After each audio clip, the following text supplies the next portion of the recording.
음악의 천재 모차르트가 피아노로 교습을 하는데 어느 날 두 명의 학생이 찾아왔어요. 한 명은 완전 초보고 또 한 명은 피아노를 좀 치는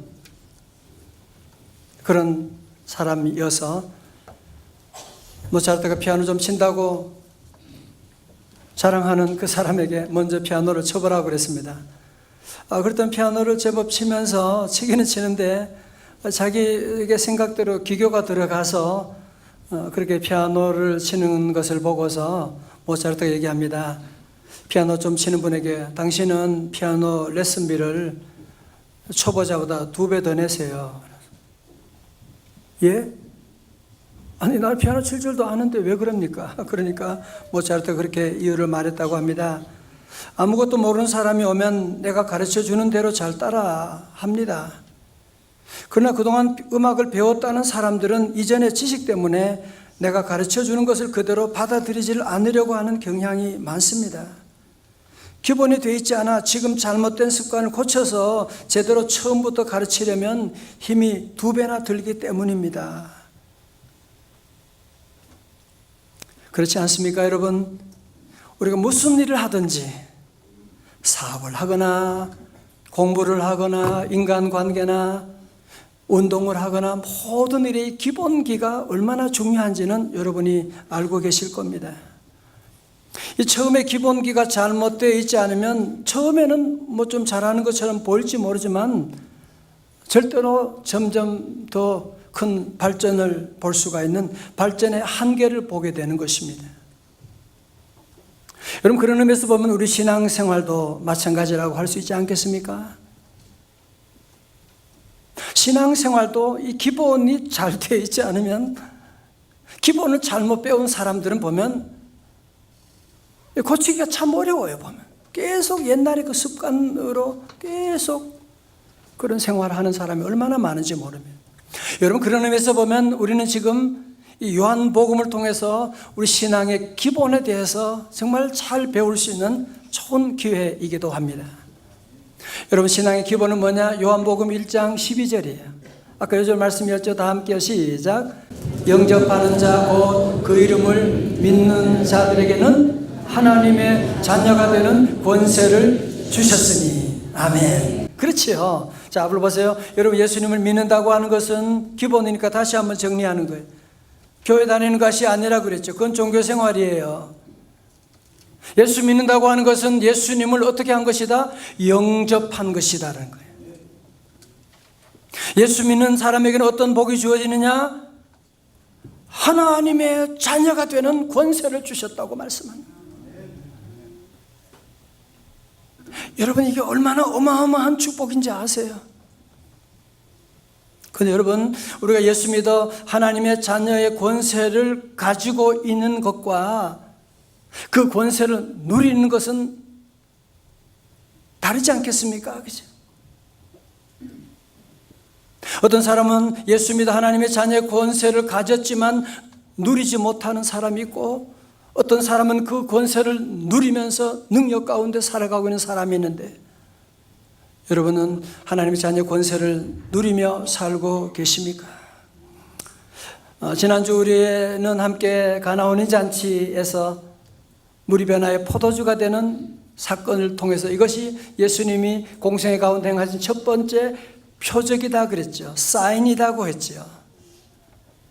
무슨 얘기하는 거예요? 누구든지 예수님을 나의 주님으로 모시고 나가면 이런 물이 변하여 포도주가 되는 놀라운 기적이 나타나게 될 것이다. 그 사인으로, 표적으로 우리에게 보여준 거예요.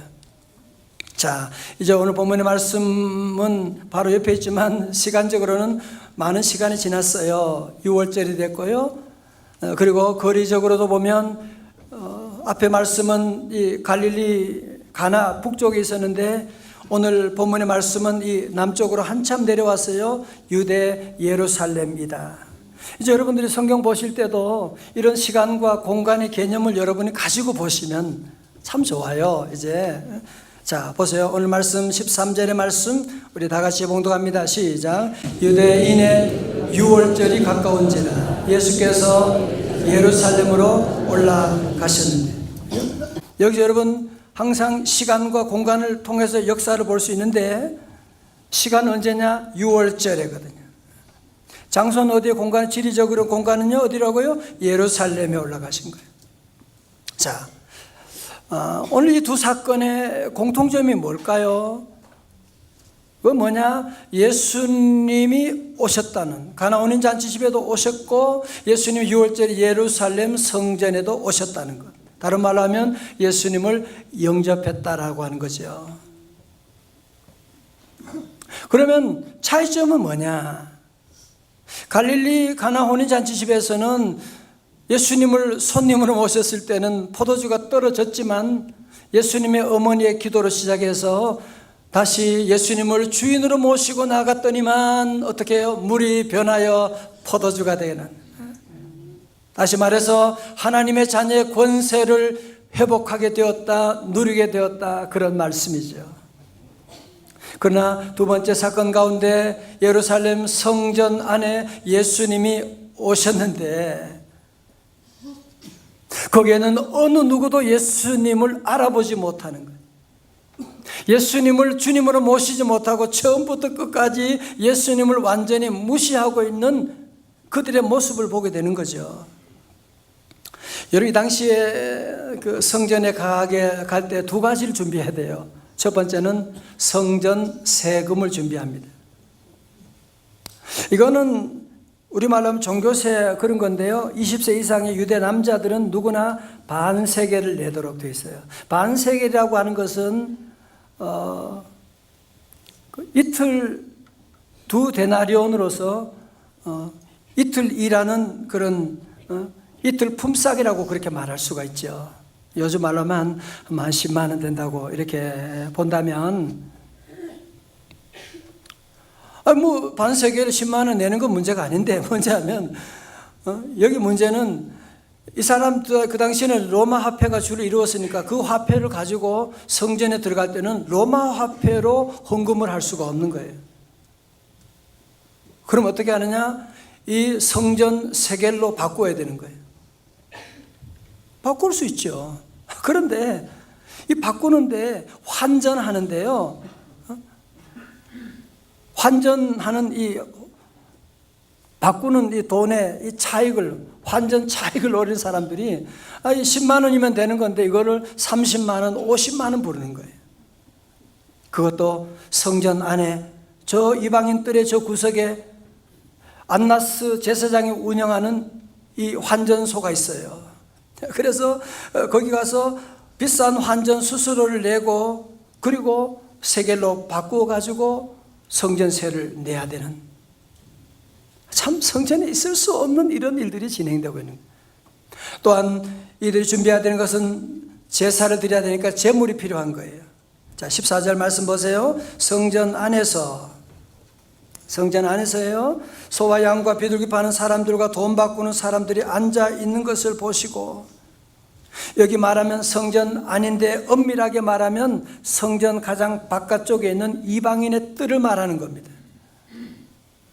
그리고 여기 나오는 소나 양과 비둘기는 바로 성전의 제사로 드려질 희생 제물을 말하는 것이거든요. 자, 보세요. 근데 문제는 뭐냐면 집에서 농산물, 수확물을 가지고 오고 가축을 가지고 와서 제물로 바치면 되는데, 이 제물 검사관이요, 집에서 가지고 온 양이나 이런 소는 흠이 있다는 거예요. 트집을 잡는 거예요. 안 된다는 거예요. 그럼 어떻게 해요? 또 옆에 또 장사꾼이 있겠죠. 또 제물을 파는 그런 장사꾼들이 또 거기에 성전 저 구석에 있어가지고 그걸 파는데요, 기록에 의하면 무려 어떤 때는 한 16배 가까이 비싸게. 이 안나스 상점에서 산 이 제물은 흠이 있어도 없어도 그냥 그 무조건 합격이야, 들어가지고 가면. 자, 여러분, 이것이 어떻게 하나님의 거룩한 성전에서 이런 짓을 할 수가 있습니까? 아니, 하나님의 아들 예수님, 성전의 주인공 대신 예수님이 오셨는데도 어느 누구도 그 예수님을 알아보지 못하는 거예요. 그리고 모두가 돈 버는 장사하는 데 정신이 빠져 완전히 돈 인생이 되어버리고 말았어요. 그때 예수님이 이것을 보시고 15절에 노끈으로 채찍을 만드사 양이나 소를 다 성전에서 내쫓으시고 돈 바꾸는 사람들의 돈을 쏟으시며 상을 엎으시고 16절에서 비둘기 파는 사람들에게 이르시되 이것을 여기서 가져가라. 다 같이요. 내 아버지 집으로 장사하는 집을 만들지 말라 하시니. 아멘. 저는 사실 지난 한 주간 오늘 말씀 준비하면서 많이 힘들었어요. 강의 설교만 아니면 그냥 넘어가고 싶은 이런 구절인데, 왜냐하면 우리 주님이 우리 교회에 오셔서 주님이 우리 교회 성도님들을 보시면 어떻게 하실까? 칭찬하실까? 아니면 노끈을 드셔가지고 채찍질 하시면 없을까? 아니, 주님이 신목사 설교하는 것을 보시면 어떻게 하실까 생각하니 제 마음에 많은 두려움이 찾아오고 회개하지 않을 수가 없었습니다. 성도 여러분, 오늘 주님이 이곳에 오셔서 우리의 모습을 본다면, 우리의 마음을 보신다면, 우리 교회를 보신다면, 우리 한국교회를 보신다면 주님은 뭐라고 말씀하실까요? 자, 그러면 우리 하나님의 성전은 장사하는 곳이 아니라 무엇을 하는 곳입니까? 마태복음 21장 13절에서 저에게 이르시되 기록된 바 내 집은 뭐 하는 집이라고요? 기도하는 집이라. 역대하 6장 21절 다 같이요. 시작. 주의 종과 주의 백성 이스라엘이 이곳을 향하여 기도할 때 주는 그 간구를 들으시되 주께서 계신 곳 하늘에서 들으시고 들으시사 사하여 주옵소서. 아멘. 한마디로 뭐예요? 이 성전은 하나님께 뭐 하는 집이다? 기도하는 집이에요. 하나님을 예배하는 곳입니다. 이 성전은 장사하는 곳이 아닙니다. 이 성전에서 자기 자랑하고 자존심 세우고 그런 곳이 아니라는 거죠. 성전이 성전의 사명을 다하지 못하면 여러분, 이것은 역사가 증명하는 거예요. 역사 가운데도 성전이 성전의 사명을 다하면 주님은 채찍을 드셔서 교회 촛대를 옮겨버리시게 되는. 여러분, 그래서 우리 성도들은 이 하나님의 몸된 성전을 거룩하게 지키는 이 일을 위해서 여러분이 늘 힘쓰고 기도해야 돼요. 자, 17절의 말씀 보세요. 제자들이 성경 말씀에 주의 전을 사모하는 열심히 나를 삼키리라 한 것을 기억하더라. 좀 어렵게 번역이 되어 있습니다만은 이 말씀은 뭐냐? 예수님이 하나님의 성전을 사모하는 열심 때문에 생명을 내놓으셨다, 그런 말씀을 하고 있는 것입니다. 여러분, 전라북도 김제군 금산은 호남 지역에서 전주를 거쳐 한양으로 향하는 교통 요충지였고, 마방이라고 불리는 주막 겸 여인숙이 있었는데 금산에서 가장 큰 마방을 운영하는 조덕삼이라는 사람이 있었습니다. 금산에서 최고의 부자였던 조덕삼 씨는 어느 날 남해에서 어렸을 적 부모를 잃고 거지처럼 떠돌아다니다가 금산까지 온 이자익이라고 하는 17살 나는 소년을 거두어 머슴으로 삼고 마방 일을 맡겼습니다. 때는 1890년 경이었는데요. 미국에서 온 데이트 선교사는 호남 여러 지역에서 전도하고 있었는데 금산에도 자주 들리셨고, 들릴 때마다 이 조덕삼 씨가 운영하는 마방에도 들리게 되고 또 함께 만나서 얘기하게 되고 복음을 전하게 되고, 그 가운데 1905년에 조덕삼 씨 가족 모두가 신앙을 받아들이게 되고 이 마방에서 머슴으로 일하던 이 자익도 복음을 받아들이게 됩니다. 그 해부터 조덕삼 씨의 행랑처에서 예배를 드리기 시작하면서 금산교회, 옛날에 기억자교회 한번 보여드렸죠. 금산교회가 시작되게 된 것입니다. 데이트 선교사의 노력과 지방 유지였던 조덕삼 씨의 전도에 힘입어서 금산교회는 빠르게 성장하여 1907년도에 교인이 100여 명에 이르게 되어서 장로를 추대하게 됩니다. 공동회의를 열고 투표를 하게 되었는데 교인들을 상대로 선출한 결과는 예상과는 전혀 달리 교회 설립자인 조덕삼 씨가 아니라 머스민 이자익 씨가 선출되게 된 것입니다. 물론 교인들이 투표하긴 했지만 교인들이 모두 깜짝 놀라는, 이 머스민인데 나이도 어린데. 교인들 모두가 당황해서 말을 잊어버리고 있을 그때 조덕삼 씨가 교인들 앞에 서서 이렇게 말했습니다. 우리 금산교회 성도들은 참으로 훌륭한 일을 해냈습니다. 저희 집에서 일하는 이자익 씨는 저보다 신앙 열의가 대담한 사람입니다. 그를 뽑아주셔서 참으로 감사합니다. 나는 교회 결정에 순종하고 이자익 장로를 잘 받들어 교회를 잘 섬기겠습니다. 시험 들 수 있는 일이었는데 정말 그는 겸손하게 교회가 중요하니까요. 그걸 받아들이고 3년 후에 조덕삼 씨도 장로가 되었고 머슴이었던 이자익 장로를 평양신학교에 보내 신학 공부하는 일에 후원하고 신학교를 졸업하자 이자익 장로를 금산교회 담임 목사님으로 모시게 되는 거예요. 그리고 이 목사님이 우리가 속한 대한예수교 장로회 통합의 총회장을 무려 3번이나 연임하게 되는, 사랑하는 성도 여러분, 이들에게는 자존심이라는 게 없죠. 내가 잘 되고 내 이름이 올라가고 내려가고 그게 뭐가 중요해? 교회가 중요하지. 그래서 이들은 하나님의 영광밖에 보이지 않는, 다른 말로 하면 주의 성전을 사모하는 열심히 저들을 삼켜버리게 되는 그런 믿음으로 귀한 교회를 세워나갔던 것이거든. 성도 여러분, 오늘 우리 시대는 점점 세속주의 물결이 교회 안으로 지금 들어오고 동성애와 온갖 이단들이 교회를 무너뜨려가는 이런 시대 가운데 우리 성도 여러분 모두가 함께, 교회는 우리 영적인 어머니와 같은 곳인데 우리 성도들은 늘 주의 몸된 성전을 지키고 성전을 세워나가고 우리 가정보다도 교회를 더 귀하게 여겨서 주의 교회 사명을 잘 감당하는 이 사모하는 열심을 지켜나가야 할 줄로 믿습니다. 자, 지금부터 여러분 참 중요한 말씀이 시작됩니다. 갑자기 어떤 젊은이가 와서 성전을 뒤엎어버리고, 만약에 여러분 저 롯데백화점에 가서 그 상점 물건들을 뒤엎고 그러면 난리가 나겠죠. 지금 그런 상황임에도 불구하고 이들은 자기가 얼마나 잘못했는지를 원래 알고 있잖아요. 그리고 잘못됐다고 하는 생각하는 사람들도 많았기 때문에 이 예수님의 행동에 대해서, 그 권위 있는 행동 앞에 저들은 아무런 말도 못하고 나중에 와서 그렇게 물어봅니다. 네가 이런 일 행하니 18절에서 무슨 표적을 우리에게 보이겠느냐? 이렇게 소란 피우면서 우리에게 뭘 보여주려고 하는 거예요?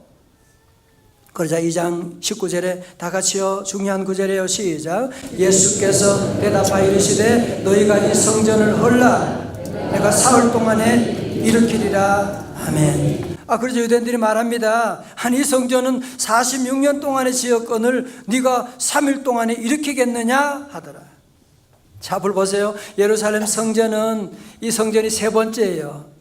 헤롯이 주전 24년경에 착공해서 예수님 당시는 이미 46년 동안 성전 건축이 계속되고 있는데 아직도 완공되지 않았어요. 그래서 AD 64년에 성전이 완공되게 됩니다.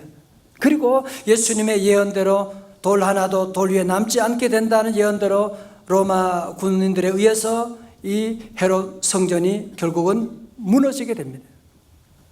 자, 그러니까 예수님이 지금 이 성전을 헐라 내가 사흘 만에 다시 세우겠노라고 말씀하니까, 거기 유대인들은, 제사장들은 깜짝 놀라고, 정신 나간, 이 사람들은 그러니까 문자적으로만 해석한 거죠. 자, 그러면 성전을 헐라 내가 사흘 만에 세우리라, 그게 무슨 말이냐? 성경은 성경을 풀어하셔야 돼요. 자, 보세요. 21절의 말씀 가운데 그러나 예수는 뭐예요? 성전된 자기 육체를 가리켜 말씀하신 것이라. 한마디로 뭐예요? 이 성전은 누구를 가지고 얘기하는 거라고요? 예수님의 육체를 가지고 말씀한. 예수님이 다시 말해서 성전이라고 하는 거죠. 자, 앞을 보세요. 그러니까 예수님의 몸이 십자가에 돌아가시고 무덤에 3일 동안 계시고 성전이 무너지게 된 거죠. 사흘 만에 다시 부활하셨다. 성전을 다시 일으키신 것이죠. 그러므로 말미암아 부활하신 이후로는 예수님으로 말미암아 새로운 성전 시대가 열리게 된 줄로 믿습니다. 그렇습니다. 제가 설교노트 앞에 있지만 이 당시까지는요, 성전에 들어가는 이방인들은 이방인의 뜰까지만 가는 거야. 여인들은 여인의 뜰까지만 들어갈 수가 있는 거예요. 남자들은 남자들의 뜰까지만 갈 수가 있는 거예요. 지성소에는 아무나 못 들어가는 거예요. 그러나 하나님의 아들 예수님이 십자가에 돌아가심으로 3일 만에 다시 부활하시고 새로운 성전 시대를 열어주셔서 누구든지 예수 이름으로 담대히 하나님 앞에 은혜 보좌 앞에 나가는 길이 열리게 된 줄로 믿습니다. 히브리서 4장 16절의 말씀 다 같이요, 크게 시작. 그러므로 우리는 긍휼하심을 받고 때를 따라 돕는 은혜를 얻기 위하여 은혜의 보좌 앞에 담대히 나갈 것이니라. 아멘. 여러분은 말씀 들어서 별로 감동이 많지 않지만 유대인들은요, 놀라운 혁명적인 일이죠. 아니 어떻게 이방인도, 어떻게 장애인도, 어떻게 아이도 은혜의 보좌 앞에 지성소 앞으로 담대히 나갈 수가 있느냐 말이죠. 그것은 예수님으로 말미암아 가능하게 된 것이고, 이제는 더 이상 우리가 여러분이 예수 하나님께 예배드리기 위해서 예루살렘 성전까지 갈 필요가 없는 거죠. 우리가 가서 성전 세겔로 바꿀 필요가 없는 거죠. 소와 양과 이런 염소를 가지고 갈 필요가 없는 것이죠. 이제는 누구든지 주의 이름으로 모이는 곳에 주님이 함께 하심을 약속해 주셨거든요. 마태복음 18장 20절 말씀 다 같이요, 시작. 두세 사람이 내 이름으로 모인 곳에는 나도 그들 중에 있느니라. 아멘. 그렇습니다. 그전에는 예루살렘 성전 안에만 들어가야 되고, 그러나 이제는 성전 문이 활짝 열리게 해서 여러분이 셀 모임할 때 두세 사람이 함께 모여도 주님인 그곳에 함께 하시고, 오늘 예배드리는 우리 일산에도 계시고 주님은 세계 어느 곳곳이나 주님의 이름으로 모인 곳마다 주님이 함께 해주셔서 성전 시대를 새롭게 열어주시게 된 것입니다. 여러분, 그런데요, 사도 바울은 더 놀라운 혁명적인 말씀하는 거예요. 자, 예수님이 성전이시다. 그러니까 성전 되신 예수님을 내 안에 모심으로 말미암아 이제는 우리의 몸도 성전 홀리 템플이 됐다는 거예요. 자, 오늘 그 말씀이 바로 고린전서 3장 16절에 있어요. 다 같이 오늘 요절이에요. 시작. 너희가 하나님의 성전인 것과 하나님의 성령이 너희 안에 계시는 것을 알지 못하느냐. 아멘. 성도 여러분, 여러분의 몸이 하나님의 성전인 것 알고 계세요? 하나님의 성령이 여러분 안에 계신 거 알고 계십니까? 하나님이 고치지 못할 사람이 없다는 책을 쓴 박효진 장로님, 오래전에 저희 교회도 와서 간증한 적이 있는데, 이분은 서울구치소의 경비교도대 대대장도 지냈던 분입니다. 이분이 예수님을 구주로 믿고 교회는 다녔지만 형식적으로 다녔고 집사까지 되었습니다. 그러나 거듭난 크리스천은 아니었다고 합니다. 이 당시 교도소에서 그분의 별명은 지옥에서 온 박주임이었습니다. 하여튼 교도소에서 사형수, 죄수들 사람 취급하지 않고 저것들이 죄를 지었으니까 저렇게 혼나고, 하여튼 악독한 사람이었습니다. 한 번은 이 덕진 집사라고 하는 영적인 은사가 많은 분이고 기도 많이 하는 분인데, 이분을 만나게 되었는데, 이분이 자기 안을 다 들여다볼 것 같은 마음이 들어서 자기가 먼저 선수 친 거예요. 집사님, 제가 잘 모르지만 성경 속에는 술 취하지 말라는 말씀이 있는데 술 먹지 말라는 것은 눈을 닦고 봐도 없던데요. 그리고 저는 담배를 하루 한 갑 반 이상을 피우는 줄담배입니다. 성경에 담배 피우지 말라는 구절은 또 어디 있습니까? 저는 또 고스톱하면 자다가도 벌떡 일어날 정도예요. 고스톱 치지 말라는 구절은 있으면 가르쳐 주세요. 그래서 김 지사님은 잠깐 기도하더니만 오늘 말씀 고린도전서 3장 16절의 말씀을 펼치면서 집사님 한번 같이 읽어볼까요? 너희가 하나님의 성전인 것과 하나님의 성령이 너희 안에 계시는 것을 알지 못하느냐. 집사님, 이 불교에서 불교 신자들이 대웅전에 들어가서 술 먹고 거기서 난장 부리고 고스톱하고 그런 거 보셨나요? 우리의 몸은 그런 대웅전과는 비교할 수 없는 하나님의 성령이 계시는 하나님의 거룩한 성전이지 않습니까? 그러면서 얘기를 하는 가운데 큰 찔림을 받게 된 거예요. 자기도 모르는 사이에 성령의 감동하심이 그를 찾아오게 되고, 그리고 그 다음날 1987년 1월 9일 아침이었다. 내게는 새로운 날이었다. 그날 아침 출근하니까 나의 모든 것은 이미 다 바뀌어 있었다. 이상하게 골초인 내가 담배 연기만 맡아도 골이 빠개지는 것 같고, 술고래인 내가 속이 미식거려 입에도 못 대게 되었다.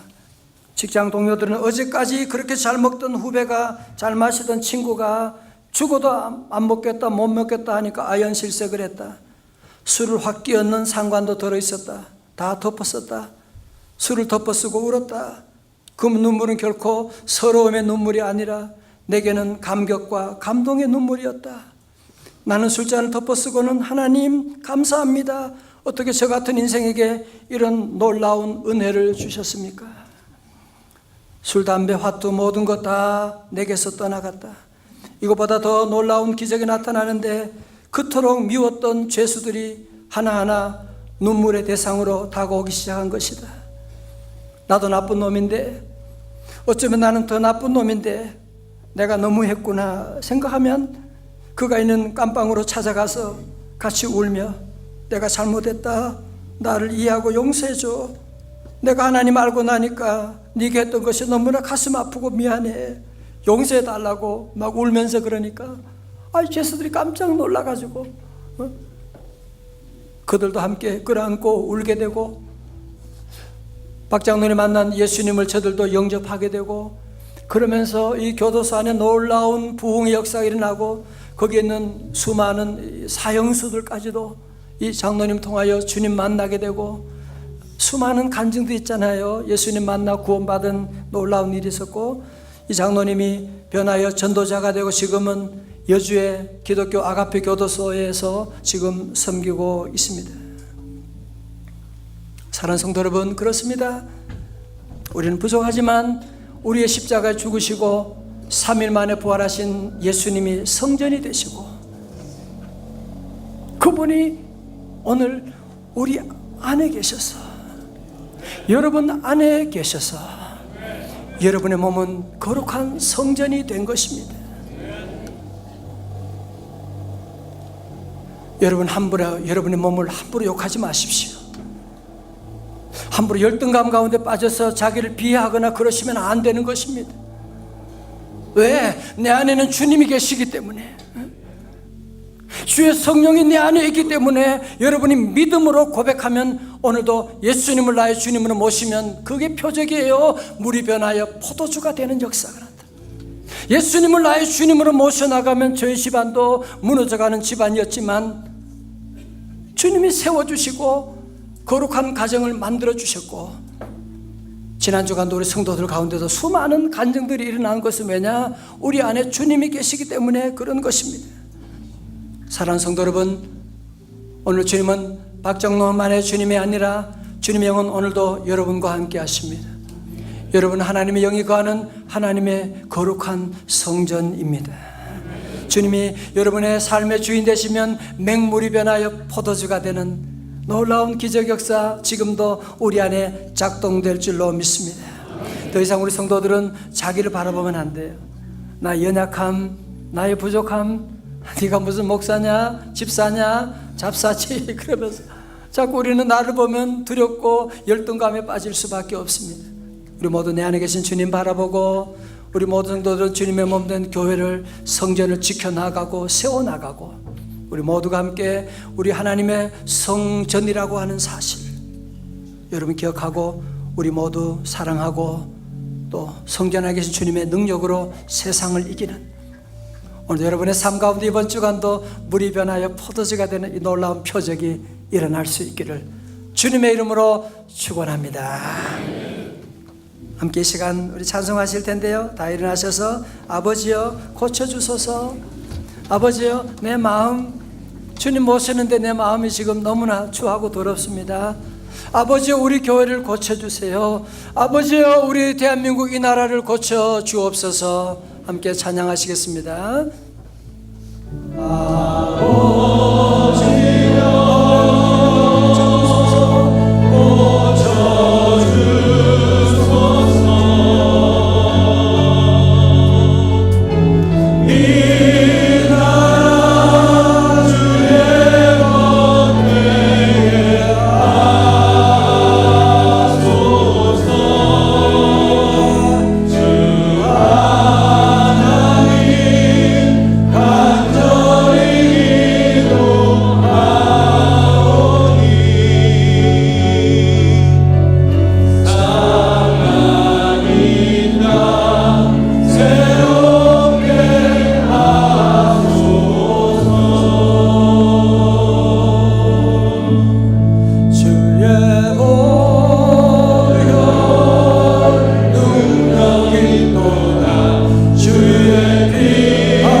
아버지여 고쳐 주옵소서. 아버지 하나님 우리 마음에 하나님 주님의 성전이라고 하셨는데 성령님이 계시는데 두려움과 염려와 잘못된 습관과 잘못된 행동으로 우리 하나님을 성령을 근심할 때가 너무나 많았습니다. 주여 이 시간 오셔서 아버지여 고쳐주시고 이 땅을 새롭게 하여 주시옵시고 아버지 하나님 박장로님 만난 성령 하나님 우리도 만나서 주의 놀라운 능력으로 거룩한 성전이 되어 주님과 동행하며 세상을 이기고 유혹을 이기고 사탄을 이기고 나를 이기고 하나님의 나라를 이뤄나가는 그 십자가의 용사들 다 되게 하여 주옵소서. 예수님 이름으로 기도드리옵나이다. 아멘.